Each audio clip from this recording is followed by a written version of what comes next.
नमस्कार. आज आपण एक बहुगुणी लाडवाची रेसिपी पाहणार आहोत. आज आपण लाडू बनवणार आहोत. त्यासाठी आपण थेंबर तुपाचा वापर केलेला नाही आहे, ना कोणते महागडे ड्रायफ्रूट्स वापरलेत. त्यामुळं हे लाडू सर्वसामान्यांना परवडतील असे आहेत.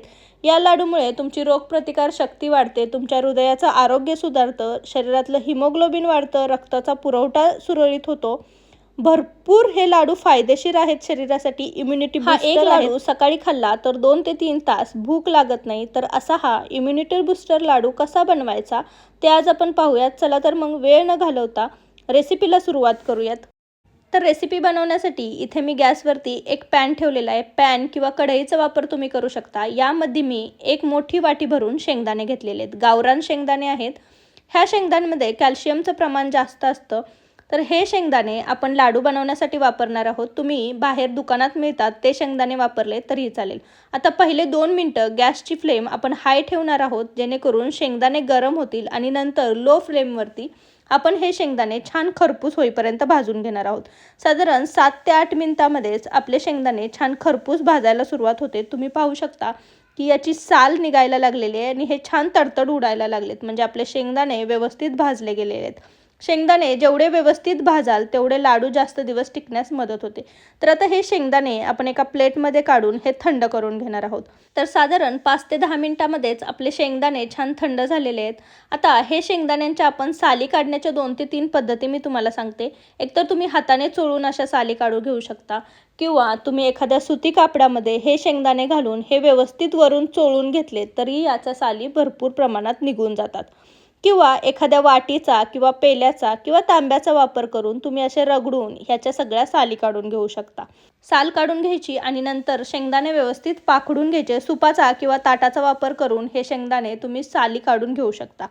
आता इथे मी या शेंगदाण्यांच्या साली काढण्याच्या तुम्हाला पद्धती दाखवल्या, पण मला या शेंगदाण्यांच्या सालींसहित शेंगदाण्यांचा वापर करायचा आहे. कारण सालींमध्येही खूप जास्त प्रमाणात जीवनसत्वे असतात, प्रथिने असतात. तर आपण इथे सालींचा वापर करणार आहोत. तुम्हाला जर साली नसतील काढायच्या तर तुम्ही नाही काढल्यात तरी चालतील. आता एक मिक्सरचं भांडं घ्यायचं, कोरडं शक्यतो घ्यायचं. यामध्ये आपण यामधले अर्धे शेंगदाणे घालणार आहोत. पहिल्यांदा एकदम ऑन ऑफ करत हे शेंगदाणे थोडीशीच आपण याची भरड काढून घेणार आहोत. जास्त बारीक करून घ्यायचं नाही आहेत. मी तुम्हाला दाखवते एका चमच्यावरती घेऊन की याला आपण जास्त बारीक करून घेतलेलं नाही आहे, याची अशी छान भरड करून घेतलेली आहे. हे आता एका आपण मोठ्या भांड्यामध्ये काढून घेणार आहोत आणि राहिलेले शेंगदाणेही आपण अशाच प्रकारे बारीक करून घेणार आहोत. तर व्यवस्थित आपले सगळे शेंगदाणे बारीक झालेत. आपण हे साईडला ठेवूयात. आता आपण जेवढे शेंगदाणे घेतले तेवढाच इथे मी गूळ घेतलेला आहे. गूळ मी चिरून घेतलेला आहे. चिरून घेतला, किसून घेतला, कसाही घेतला तरी चालेल, किंवा तुम्ही गुळाच्या पावडरचा वापर करू शकता. जेवढे शेंगदाणे घेतलेत तेवढाच आपण गूळ घेणार आहोत. आता जिथे शेंगदाण्याची पूड करून घेतली आहे त्यातच आपण हे गूळ घालणार आहोत. इथे आपण शेंगदाणा गुळाचे पौष्टिक लाडू बनवत आहोत. तर हा गूळ आपण आधी हाताने व्यवस्थित शेंगदाण्यासोबत मिक्स करून घेणार आहोत. तर व्यवस्थित गूळ मिक्स करून घेतला की यानंतर आपण हा पुन्हा एकदा मिक्सरला फिरवून घेणार आहोत. तर इथे तुम्हाला हवा असेल तर तुम्ही 1 चमचा तुपाचा वापर करू शकता, पण मी तुपाचा वापर केलेला नाही आहे. तर पुन्हा मिक्सरच्या भांड्यामध्ये यातला आपण अर्धं प्रमाण घेणार आहोत आणि व्यवस्थित मिक्सरवरती फिरवून घेणार आहोत. तर 2 ते 3 मिनटं मिक्सरवरती हे व्यवस्थित फिरवून घेतलं की याची व्यवस्थित अशी छान पेस्ट तयार होते, पूड तयार होते. मी तुम्हाला दाखवते. तर हे पहा, ही छान असे एकत्र गूळ आणि शेंगदाण्याची पूड तयार झालेली आहे. तर अशा प्रकारे आपण सगळा शेंगदाणा आणि गूळ व्यवस्थित बारीक करून घेणार आहोत.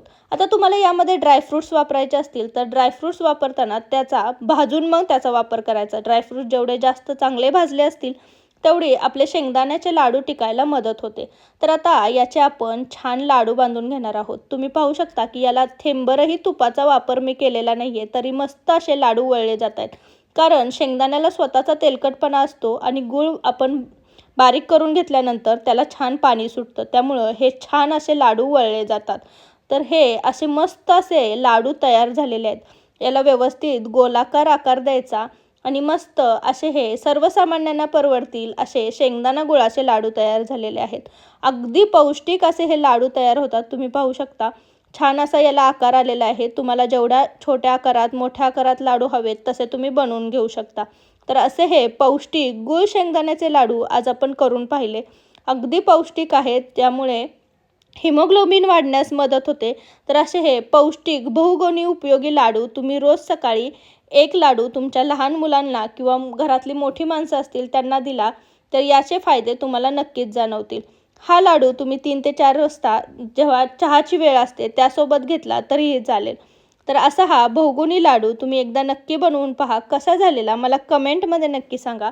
रेसिपी जर आवडली असेल तर रेसिपीला एक लाईक नक्की करा आणि तुमच्या फॅमिली आणि फ्रेंड्ससोबत याची लिंक जास्तीत जास्त शेअर करा. तुम्ही जर माझ्या चॅनलवर नवीन असाल तर चॅनलला नक्की सबस्क्राईब करा आणि जवळचे बेल आयकॉनही दाबा. त्याने माझ्या चॅनलवरच्या नवीन नवीन रेसिपींचे नोटिफिकेशन तुम्हाला मिळत राहतील. तर पुन्हा भेटू अशीच एक झटपट बनणारी रेसिपी घेऊन. तोपर्यंत थँक्यू.